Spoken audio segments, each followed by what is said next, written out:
எனக்கு பைபிளில் ரொம்ப பிடிச்ச ஒரு வேர்ஸ் இருக்குது, மேத்யூ 6:27.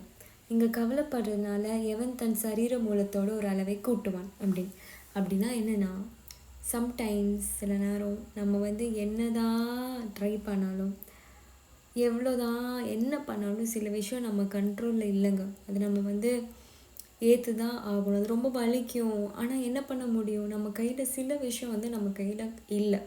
அதை ரொம்ப நீங்கள் போட்டு போட்டு யோசிச்சிங்கன்னா அது உங்களோட ஹார்ட்டு தான் அதில் டேமேஜ் ஆகும். உண்மையாகவே சொல்கிறேன்.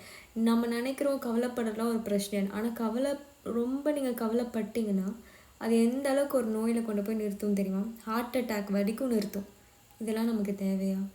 எது உங்கள் கையில், எது உங்கள் கண்ட்ரோலில் இருக்கோ அதுக்கு நீங்கள் கவலைப்படுங்க. சிலது நம்ம கண்ட்ரோலில் கிடையாது, ஒன்றுமே பண்ண முடியாது. அதில் நம்ம ரொம்ப கவலைப்பட்டோம், இல்லை அழுதோ, ரொம்ப யோசிச்சு மண்டை உடச்சி ஒன்றுமே ஆக போகிறது கிடையாது. ஸோ என்ன பண்ணுங்கன்னா அதை கடவுள் பாதத்தில் விட்டுருங்க. என்னால் முடியல, நான் உங்கள் பாதத்தில் வைக்கிறேன், இனி நீங்கள் பார்த்து என்ன பண்ணுமோ பண்ணுங்க அப்படின்னு சொல்லிட்டு அவர் பாதத்தில் வச்சுட்டு நீங்கள் விட்டுருங்க.